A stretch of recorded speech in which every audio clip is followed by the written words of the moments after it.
Hey guys, welcome back to part 2 in the guide to rhythmic values. As we continue this process and go further down to the smaller subdivisions, the values become more rare, complex, and difficult to perform. However, with understanding the mathematics and symmetry of music, it becomes easier to understand and eventually internalize. The next values will be between the quarters and the eighth notes. You have several rhythms here. You have quintuplets, sextuplets, and septuplets, or fives, sixes, and sevens. There are many names we can call these rhythms, but for simplicity's sake, we're going to continue calling them by number. Sixes are essentially two lower division triplets.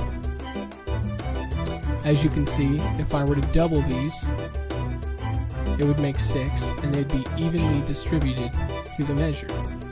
One way to think is 6s are faster than their upper division 3s. In this case, quarter note sextuplets are twice as fast as half note triplets. Something that I've gathered along my endless journey of trying to master rhythm is that the higher the prime number, the more rare you will find them in music, and the more difficult they are to perform.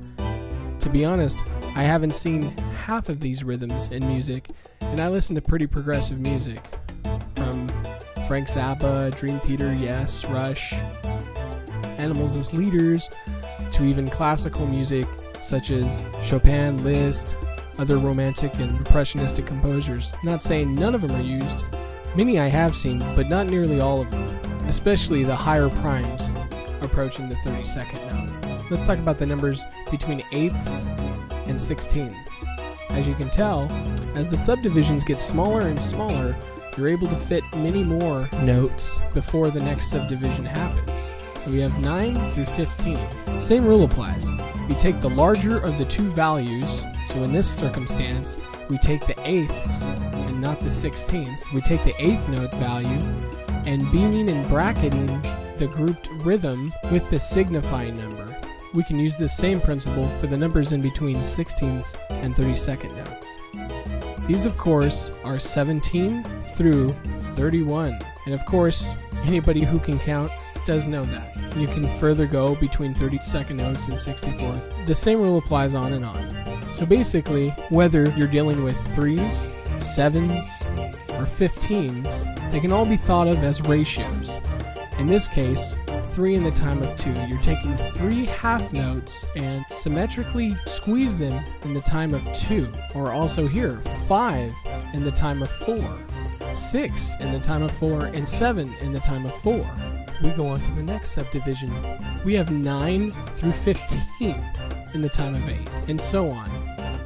16 through 31 in the time of 16, because that's the value we're using, 16th notes. Another way to think, one whole note equals 2 to 3 half notes, or 4 through 7 quarter notes, or 8 through 15 eighth notes, or 16 through 31 16th notes. Now I know this can sound confusing at first, but once understood, the player will be able to internalize any rhythm, ratio, or group. The same rule applies for any beat value, whether normal, dotted, or in some form of tuplet.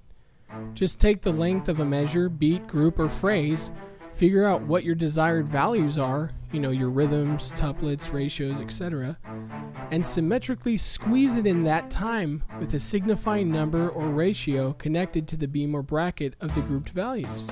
This will demonstrate that the sum of the normal beat values is the same length as the modified beat values. If you take 3 eighth notes, this will equal the length of a dotted quarter note.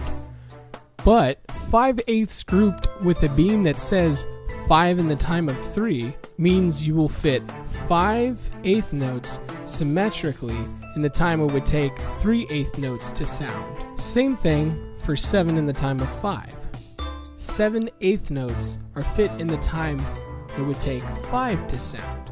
So as you can see here, I have 12 eighth notes filling up a bar of 4/4, when only 8 eighth notes can fill up a bar of 4/4. So clearly here's the 3 eighth notes distance and here's the 5/8 notes distance. We would have 1 and 2, then on this side we would have and 3 and 4 and, but by using these ratios, we're able to symmetrically squeeze 5 in the time of that 3 and 7 in the time of that 5.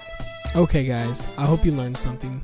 Leave any questions and comments, or if you have any rhythms that you are struggling with, or just one you want me to check out, I would love to hear it. Hope you all followed along and learned something that helped you evolve as musicians. I know I did just putting this series together. I'll see you guys next time.